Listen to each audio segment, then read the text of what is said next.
Институт «Открытое общество» фонда Сороса, базирующийся в Нью-Йорке, опубликовал доклад «Борьба с коррупцией в Узбекистане».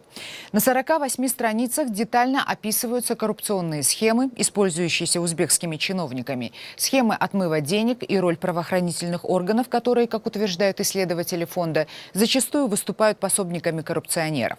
Практика неформального принятия решений, использование непрозрачных правил, а также отсутствие независимого надзора – все эти условия способствуют увеличению экономического неравенства и представляют серьезную угрозу для долгосрочной стабильности страны, говорится в докладе.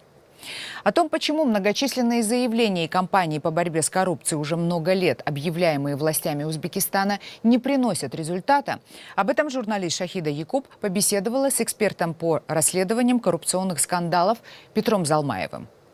Несмотря на то, что правительство Узбекистана объявило еще в 2010 году принятие такой полноценной программы борьбы с коррупцией, на деле эта борьба не ведется.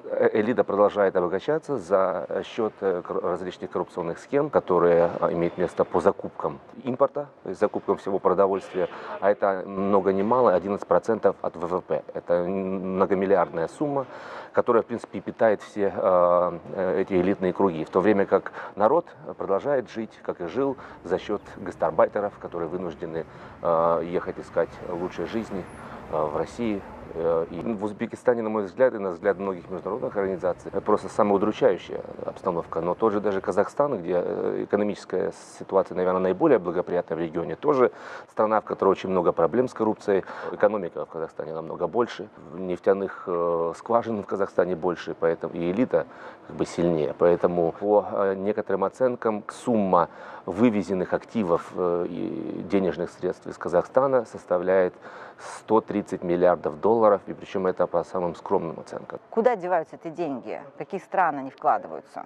Деньги в том числе в Великобритании. Вот наша встреча была в Чатем-хаусе, мы говорили об активах бывшего зятя президента Назарбаева Рахата Алиева, который покончил жизнь самоубийством в тюрьме в Вене год назад. Вот только его активов, принадлежащих ему, а сейчас его вдове, насчитано в Лондоне на сумму более 130 миллионов фунтов стерлингов. Что касается многомиллионных сумм, связанных с дочкой президента Каримова, Гульнары Каримовой, вы знаете, что заморожены счета на многие сотни миллионов долларов, которые, по подозрению тех же американских следователей, принадлежат дочке узбекского президента, которую она получила в форме взяток за различные бизнес-сделки. Есть ли возможность возврата этих денег домой, на родину, в тот момент, когда в этих странах, в Казахстане, Узбекистане, установятся демократические режимы? Да, эти деньги должны, конечно же, быть возвращены на их историческую родину. Совсем недавно бывший премьер-министр Казахстана заявил о необходимости проведения так называемой криоэкономики,